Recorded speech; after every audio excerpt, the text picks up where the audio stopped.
Et alors je disais l'autre fois qu'un train, vous savez qu'on dit qu'un train peut en cacher un autre, mais là, une consultation publique sur l'aéroport peut aussi cacher une autre consultation publique.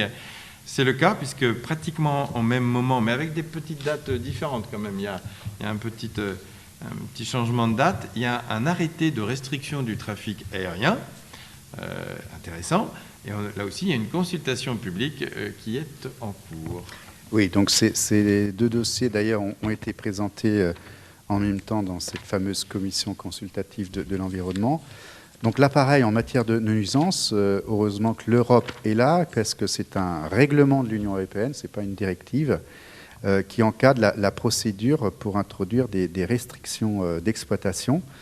Et donc, bon, il a fallu qu'il y ait une étude d'impact pour démontrer les nuisances. Bon, je pense que tout le monde s'en était aperçu, mais en France, il faut quand même avoir des éléments objectifs et scientifiques pour démontrer qu'il y a réellement un impact. Et sur la base de cette étude d'impact, qui a été menée en 2020, des nouvelles mesures ont été proposées et donc doivent faire l'objet d'un arrêté révisant le règlement en vigueur d'exploitation de la plateforme aéroportuaire.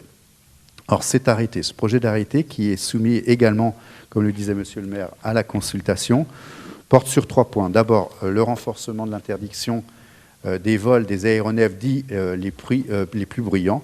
Donc là, vous avez des normes. Et là, je m'arrête, c'est ma limite technique.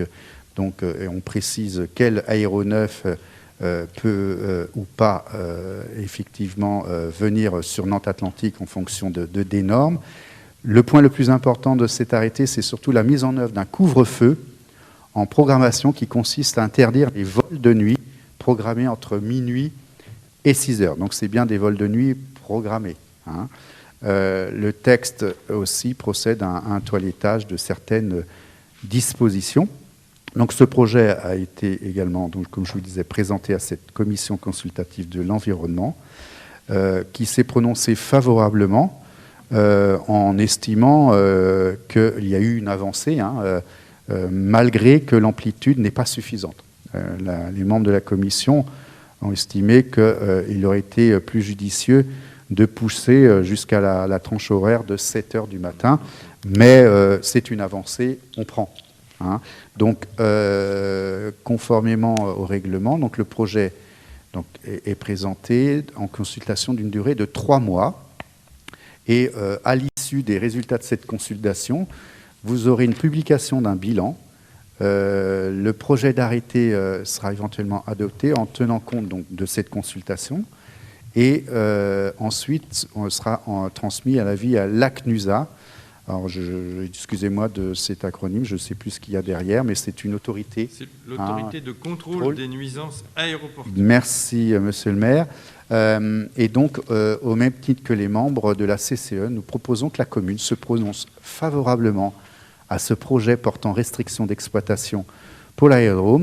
Donc, on invite à nouveau la population à participer à cette consultation publique, d'émettre un avis favorable à ce projet de restriction et d'adhérer aux observations et aux recommandations de la CCE qui souhaite notamment une évolution de l'arrêté qui puisse être étudiée sur la tranche horaire, comme je vous le disais, de 6 heures à 7 heures.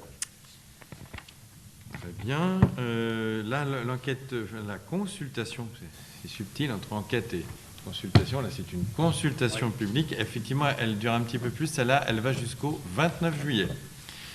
Mais ça va être une avancée quand même, je pense, par rapport aujourd'hui, où c'est un petit peu un certain laisser-faire vis-à-vis des compagnies aériennes. Ça va donner un cadre plus limitatif pour les nuisances nocturnes.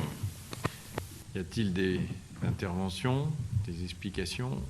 Je mets aux voix. Qui s'abstient? Qui vote contre? Adopté à l'unanimité. Alors après